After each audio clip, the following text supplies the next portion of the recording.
जय महाराष्ट्र, मी भक्ती आंबेडकर। पुढच्या 30 मिनिटात आपण घेणार आहोत 50 बातम्यांचा आढावा। सुरुवात करूया महावेगवान घडामोडींना।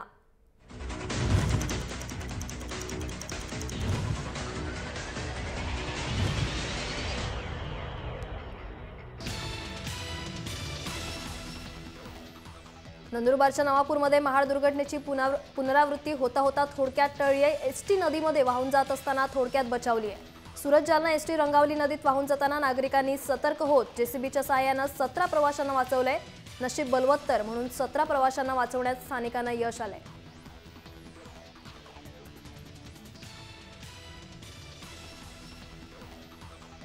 पवईतील हिरानंदानी रुग्णालयामधून चालवण्यात येणाऱ्या किडनी रॅकेटचे जाळे राज्यभर पसरले असल्याची धक्कादायक माहिती तपासात समोर आली आहे। या प्रकरणी अटक करण्यात आलेले डॉक्टर अन्य रुग्णालयात ही किडनी प्रत्यारोपणाचे काम करत होते।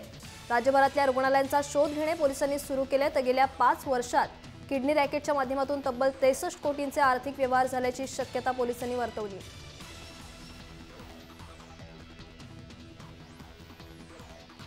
किडनी रॅकेट प्रकरणी हिरानंदानी हॉस्पिटलवर सरकारने कारवाई केली। हिरानंदानी हॉस्पिटलचा अवयव प्रत्यारोपण परवाना रद्द करण्यात आलाय। आरोग्य संचालक प्रवीण शिंगारे यांनी हे आदेश दिलेत। या प्रकरणी आतापर्यंत 14 जणांना अटक करण्यात आली असून त्यामध्ये 5 डॉक्टरांचाही समावेश आहे। दरम्यान अटक करण्यात आलेल्या 5 डॉक्टरांना 13 ऑगस्टपर्यंत पोलीस कोठडी सुनावण्यात आली आहे।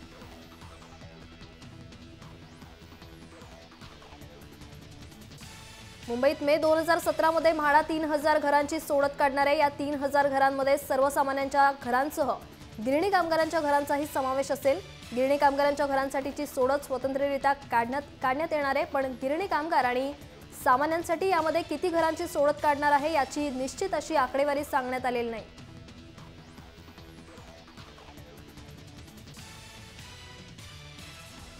मुंबईतील खड्डे बुजवण्यासाठी आणखी एक डेडलाईन देण्यात आली आहे। 21 ऑगस्टपर्यंत खड्डे भरले जातील असा दावा पालिका आयुक्त अजय मेहता यांनी केलाय। मात्र प्रत्यक्षात खड्डे बुजवण्यासाठी बीएमसीची प्रयोगशाळा सुरू आहे का अशी टीका विरोधक करतायत। तर गणेशोत्सवापूर्वी खड्डे भरण्याचा इशारा शिवसेनेनं पालिका आयुक्तांना दिलाय।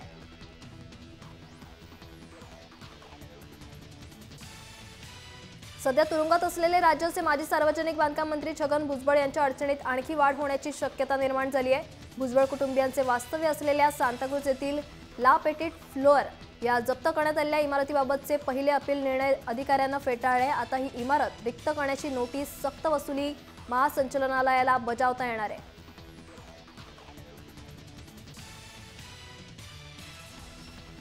समृद्ध जीवनचे संस्थापक महेश मोतेवारची पत्नी लीना मोतेवारला अटक करण्यात आली आहे। सीआयडीने बुधवारी रात्री ही कारवाई केली। समृद्ध जीवन चिटफंडच्या माध्यमातून गुंतवणूकदारांची फसवणूक केल्याप्रकरणी सीआयडी महेश मोतेवारची चौकशी करत आहे। या तपासातून ज्या बाबी समोर आल्या त्यानंतर आता लीना मोतेवारला अटक करण्यात आली आहे।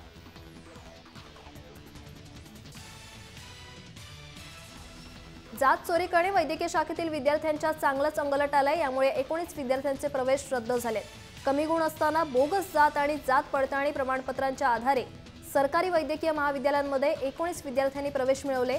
सदानंद गावित यांनी माहिती अधिकाराचा वापर करत हे बिंग फोडलं। याची दखल घेत वैद्यकीय शिक्षण मंत्री गिरीश महाजन यांनी चौकशीचे आदेश दिले।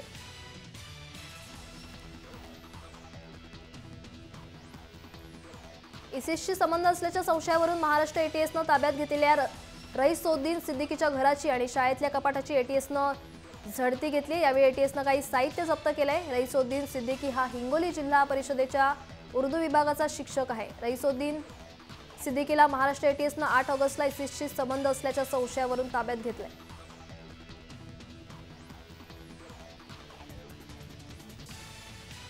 उस्मानाबादमधल्या मोहा गावात तरुण शेतकऱ्यानं सावकारच्या जाचाला कंटाळून आत्महत्या केली होती।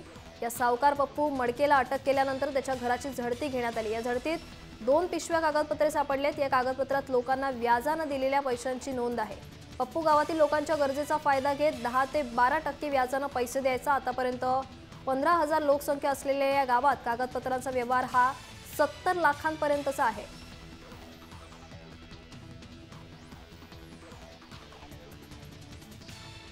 मुंबईतल्या गोरेगाव वेस्टर्न एक्सप्रेस हायवेवर सकाळी 4 वाजता कारचा अपघात झाला। ही भरधाव कार डिवायडरला धडक देऊन पलटी झाली। या कारचा वेग 100 किलोमीटर असल्याचं प्रत्यक्षदर्शींचं म्हणणं आहे। या अपघातात कारमधला तरुण गंभीर जखमी झालाय तर त्याच्यासोबतच्या तरुणीला किरकोळ जखम झाली आहे। भरधाव वेगाने गाडी चालवणारा तरुण दारूच्या नशेत असल्याची शक्यता पोलिसांनी वर्तवली आहे।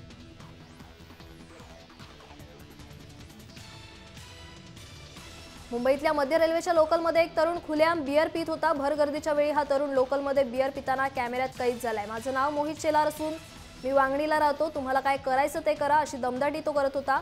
विशेष म्हणजे लेडीज डब्याला लागून असलेल्या डब्यातच हा दारू पिण्याचा कार्यक्रम सुरू होता। त्याला जाब विचारणाऱ्या प्रवाशांवरही तो दमदाटी करत होता।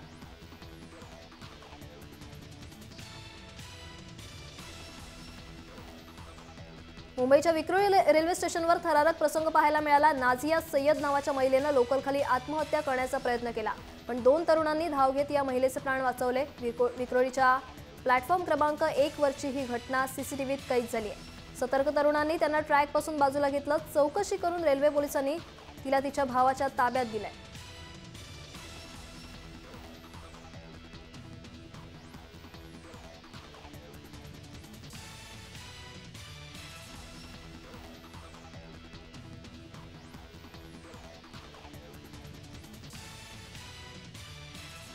दहीहंडी पथकात लहान मुलांचा समावेश आणि 20 फुटांपेक्षा जास्त थर लागू नये या मुंबई उच्च न्यायालयानं घातलेल्या बंधनांना सर्वोच्च न्यायालयानं गेल्या वर्षी अंतरिम स्थगिती दिली होती।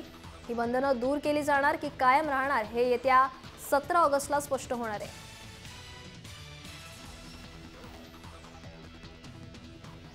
300 कोटींवरून 1000 कोटींवर खर्च झेपावलेला ठाणे कोस्टल रोड हा 2 शहरांना जोडणारा असल्याने त्यासाठी MMRDAने निधी उपलब्ध करून द्यावा अशी मागणी ठाण्याचे आयुक्त संजीव जयस्वाल यांनी केली होती। या मागणीला राज्याचे मुख्यमंत्री देवेंद्र फडणवीस यांनी मान्य केली।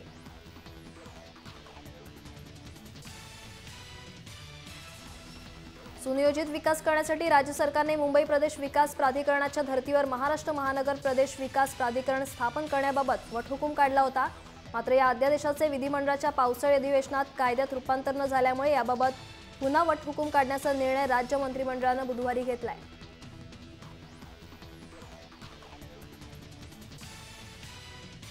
प्रवाशांच्या सुरक्षेबाबत विमानतळ प्राधिकरणाला काही चिंता नाही, तुम्ही अपघातांची वाट पाहत आहात का असे उच्च न्यायालयानं विमानतळ प्राधिकरणाला खडसावलं। विमानाच्या उड्डाणांना अडथळा ठरणारी सांताक्रूज परिसरातील सायली इमारत पाडण्याची तसंच संबंधित बिल्डर विरुद्ध गुन्हा नोंदवण्याची कारवाई तातडीनं सुरू करा असा आदेशही खंडपीठानं दिलाय।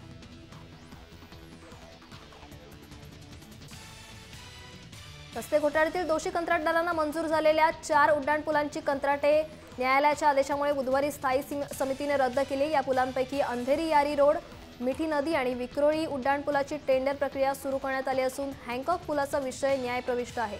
तसंच या पुलाच्या बांधकामाबाबत रेल्वेशी बोलणी सुरू असल्याने टेंडर निघाले नसल्याचं मुंबई महापालिकेनं बुधवारी स्पष्ट केलं।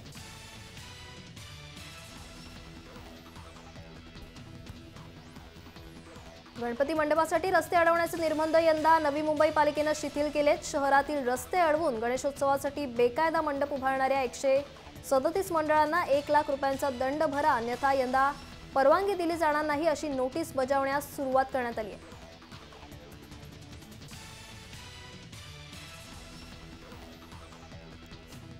गणेशोत्सवात सार्वजनिक गणेशोत्सव मंडळांना वीज पुरवठा करण्यासाठी बेस्ट उपक्रमाने विशेष योजना आखली आहे। त्याचप्रमाणे बेस्टने उत्सवासाठी मंडळांना सहाय्य करण्यासाठी अत्याधुनिक तंत्रासह मनुष्यबळ यंत्रणा पुरवण्यासाठी जय्यत तयारी केली आहे। बेस्टने गणेशोत्सव मंडळांना वीज पुरवठा करण्यासाठी 4 स्तरीय योजना आखली आहे। त्यात विद्युत रोषणाईसाठी एक खिडकी योजनेअंतर्गत तात्पुरता वीज पुरवठा करण्याचा भाग आहे।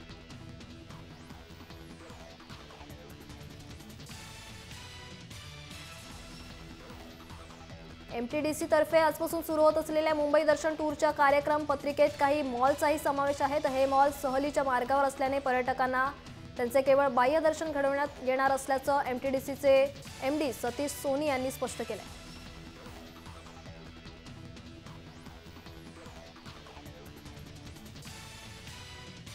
अकरावी प्रवेशासाठी पहिल्या विशेष फेरीची गुणवत्ता यादी आज सायंकाळी 5 वाजता जाहीर होणार आहे। या फेरीसाठी 2 दिवसात एकूण 67,727 विद्यार्थ्यांनी नोंदणी केली आहे। विशेष यादीत नाव जाहीर होणाऱ्या विद्यार्थ्यांना शुक्रवार आणि शनिवारी संबंधित महाविद्यालयात प्रवेश निश्चित करावा लागणार आहे।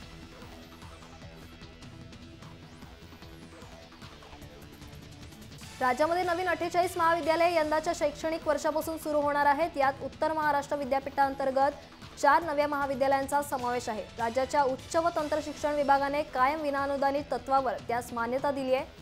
राज्यात मुंबई विद्यापीठात सर्वाधिक 18 तर सावित्रीबाई फुले पुणे विद्यापीठातील 7 नव्या महाविद्यालयांना मान्यता देण्यात आली आहे।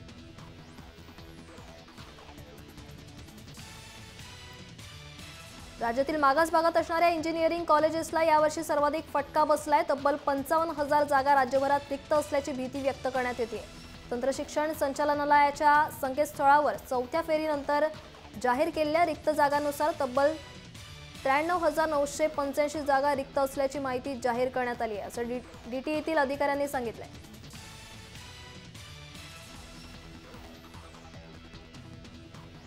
हार्बरवरच्या सर्व लोकल 12 डब्यांच्या धावणार आहेत। सीएसटी पनवेल दरम्यान याआधी 12 डब्यांच्या 25 लोकल धावत होत्या, पण सर्वच्या सर्व म्हणजे 584 लोकल 12 डब्यांच्या असतील। हार्बरवर प्रवाशांची वाढती गर्दी पाहता 12 डब्यांची मागणी अनेक वर्षांपासून करण्यात आली होती।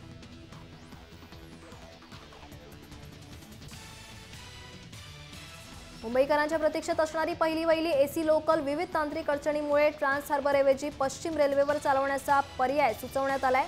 लोकल प्रत्यक्ष सेवेत येण्यातील अडचणी, देखभाल दुरुस्तीचा प्रश्न, तिकीट दरांची संदिग्धता यामुळे एसी लोकल चालवणं आव्हानात्मक ठरलंय।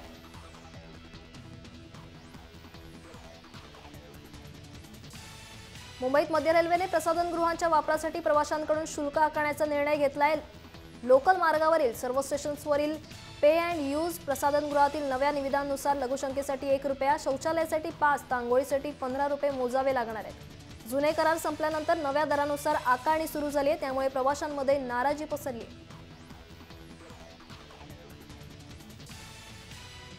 उपनगरीय मार्गावरील तिकीट खिडक्यांवरील गर्दी कमी करण्यासाठी अवलंबलेल्या पेपरलेस मोबाईल तिकिटांना चांगला प्रतिसाद वाढतोय। एका वर्षाच्या कालावधीत मोबाईल तिकीट विक्रीत दैनंदिन स्तरावर सुमारे 200 ते 300 तिकिटांची वाढ झाली आहे। त्याचप्रमाणे प्लॅटफॉर्म तिकीट विक्रीत ही मासिक 13,000 तिकिटांवरून 21,000 वाढ झाली आहे।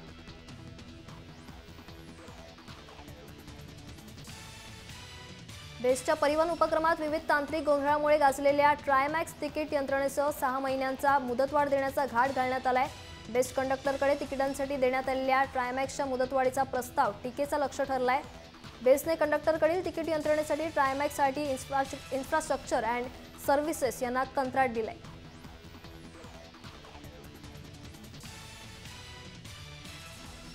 पुण्यातील पीएमपीच्या ताफ्यात 1,550 बस उपलब्ध करण्याचा निर्णय अखेर पुणे महापालिकेनं बुधवारी घेतलाय। त्यामुळे 2009 पासून रखडलेल्या बस खरेदीला आता मुहूर्त मिळाला असून येत्या 3-4 महिन्यात त्या टप्प्याटप्प्याने दाखल होतील।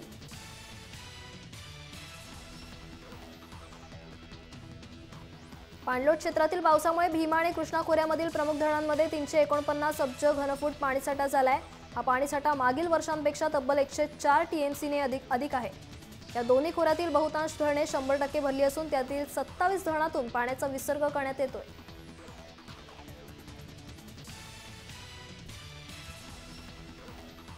राज्यातील साखर उद्योग सध्या मोठ्या आर्थिक संकटात आहे। दुष्काळामुळे पुढील वर्षी राज्यातील अर्ध्याहून अधिक साखर कारखाने सुरूच होणार नाहीत अशी स्थिती आहे। या उद्योगाला सावरण्यासाठी केंद्र आणि राज्य सरकारनं मदतीचा हात देऊन 1,000 कोटींच्या कर्जाचेही पुनर्गठन करावे अशी मागणी राज्य सहकारी साखर संघाचे अध्यक्ष शिवाजीराव नागवडे यांनी राज्य सरकारकडे केली आहे।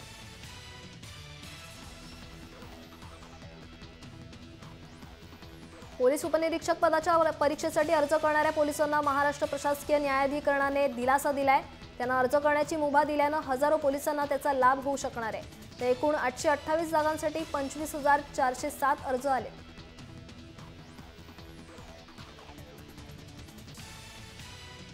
रस्त्यावर आणि घराच्या परिसरात साचलेल्या दूषित पाण्यामुळे ऑगस्ट महिन्याच्या पहिल्या आठवड्यात 19 रुग्णांची नोंद झाली आहे। तर 101 संशयित रुग्णांना दाखल करण्यात आले। जुलै महिन्यात 346 संशयित लेप्टोच्या रुग्णांची नोंद झाली असून 76 लेप्टोचे रुग्ण दाखल झाले होते। गेल्या वर्षीच्या तुलनेत यावर्षी लेप्टोच्या रुग्णांची संख्या जास्त वाढली आहे।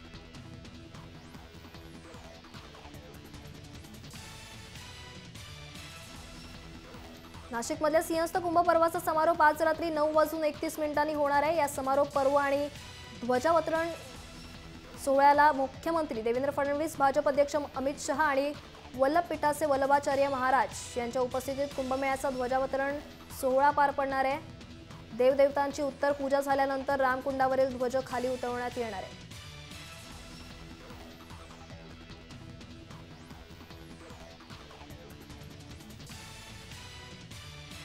दरम्यान सिंहस्थ कुंभ ध्वजावतरण सोहळ्यासाठी प्रशासनाकडून युद्धपातळीवर तयारी सुरू आहे। गेल्या आठवड्यात गोदावरीला आलेल्या महापुरामुळे रामकुंड परिसरातील सर्वच मंदिरे पाण्याखाली गेली होती। रामकुंड परिसरात चिखलाचं साम्राज्य पसरलं होतं, त्यामुळे या परिसराची युद्ध पातळीवर स्वच्छता करण्यात येते।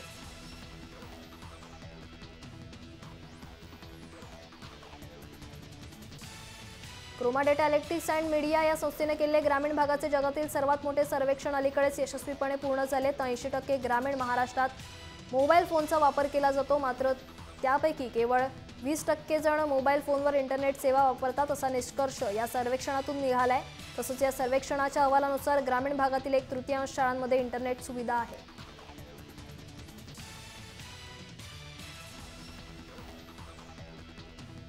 आधार नोंदणी न झालेल्या अंगणवाडीतील बालके आणि शालेय विद्यार्थी यांची आधार नोंदणी सुरू आहे। जास्तीत जास्त आधार नोंदणी होण्यासाठी 15 ऑगस्टला विशेष मोहीम आयोजित करण्यात आली आहे। या दिवशी सुट्टी असली तरी हे काम करण्याच्या सूचना सरकारी अधिकारी आणि आधार नोंदणी केंद्रांना देण्यात आल्या।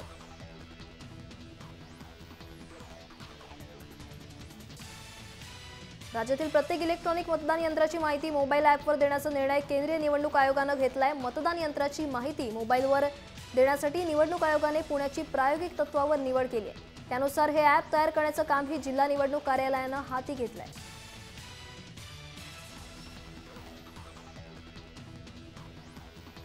नगर जिल्ह्यासाठी पासपोर्ट लघुसेवा केंद्र सुरू होणार असून ते लवकर सुरू करण्यासाठी प्रयत्न सुरू आहेत। या केंद्रासाठी पासपोर्ट कार्यालयाने जिल्हा प्रशासनाकडे जागेची मागणी केली असून त्या दृष्टीने जिल्हा प्रशासनाने जागेचा शोध सुरू केलाय। महापालिकेला पत्र पाठवून एका ठिकाणाची जागाही देण्याची मागणी केली असून हे केंद्र नगरला सुरू झाल्यास नागरिकांना पासपोर्टसाठी पुण्याचा हेलपाटा मारावा लागणार नाहीये।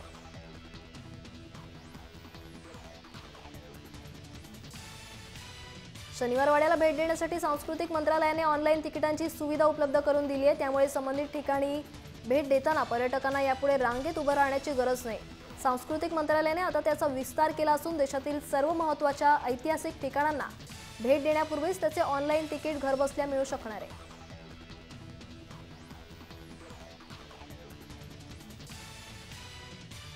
जगप्रसिद्ध अजिंठा आणि वेरूळ लेणी परिसरात महाराष्ट्र सरकार जपानी पद्धतीची गावं बसवणार आहे।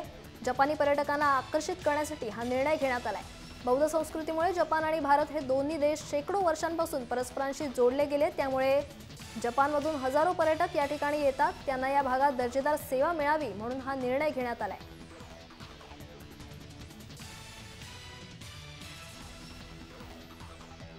रक्षाबंधनानिमित्त यंदा बाजारात पोकेमॉन गो या गेमची छाप ही यंदाच्या राख्यांच्या बाजारावर पडली आहे। तसंच मिनियन राख्यांची क्रेज ही बाजारात पाहायला मिळते। 40, 50 आणि 80 रुपये अशा दरांना या राख्या उपलब्ध आहेत। बच्चे कंपनीसाठी छोटा Bhim, Hanuman, Ben Ten, angry bird, Doraemon, Spiderman अशा राख्याही आहेत।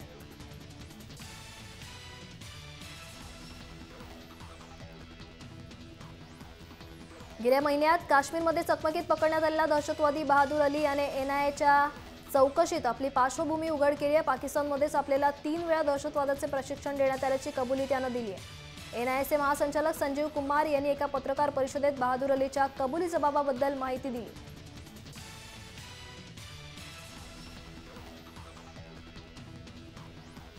दरम्यान बहादूर अली हा पाकिस्तानच्या झियावगा गावातला आहे। त्याला 25 जुलैला भारतीय अधिकाऱ्यांनी पकडलं, तेव्हा त्याच्याकडून AK-47 जिवंत काडतुसे, बॉम्ब, स्फोटके हस्तगत करण्यात आली होती।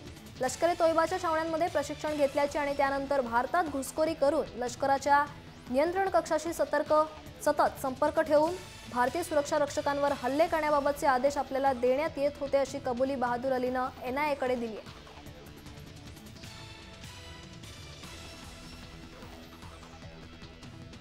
भारतीय भूमीवर पाकिस्तान जिंदाबादच्या घोषणा खपवून घेतल्या जाणार नाहीत। कुणी किती प्रयत्न करो, जगातील कोणतीही शक्ती काश्मीर भारतापासून वेगळं करू शकत नाही, अशी गर्जना केंद्रीय गृहमंत्री राजनाथ सिंग यांनी बुधवारी राज्यसभेत केली।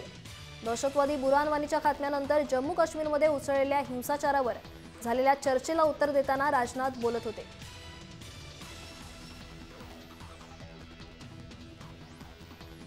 गोरक्षणाबाबत मोदी यांनी केलेल्या वक्तव्याच्या पार्श्वभूमीवर दिग्विजय सिंग यांनी मोदींना लक्ष्य केलंय। ट्विटरद्वारे त्यांनी नरेंद्र मोदी यांच्यावर टीका केली आहे। पंतप्रधान नरेंद्र मोदी रिओ येथील स्पर्धेत का जात नाहीत अशी विचारणा करत त्यांना तेथे कोलांटोडीमध्ये पदक मिळेल अशी टीका काँग्रेस नेते दिग्विजय सिंग यांनी केली।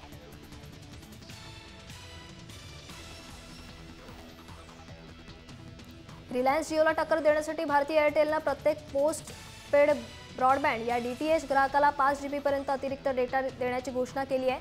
एअरटेल 4G ची सेवा अधिकाधिक पोहोचावी यासाठी मोठ्या प्रमाणात जाहिरातही करते। त्यातच रिलायन्स जिओनंही ग्राहकांना आकर्षित केलंय।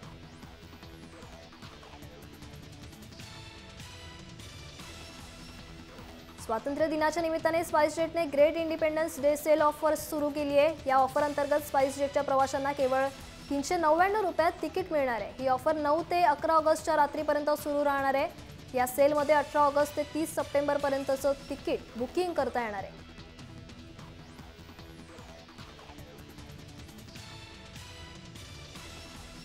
अभिनेत्री राखी सावंतनं आता आणखी एक चीप पब्लिसिटी केली आहे। राखी सावंतनं पंतप्रधान नरेंद्र मोदींचे फोटो असलेला ड्रेस परिधान केलाय।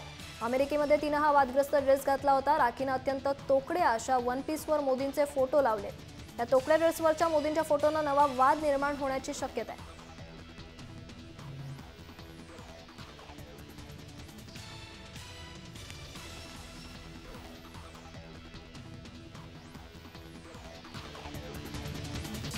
महाफासमध्ये वेळ झाली इथेच थांबण्याची। ताज्या बातम्यांसाठी तुम्ही पाहत राहा जय महाराष्ट्र, थेट अचूक बिंदास।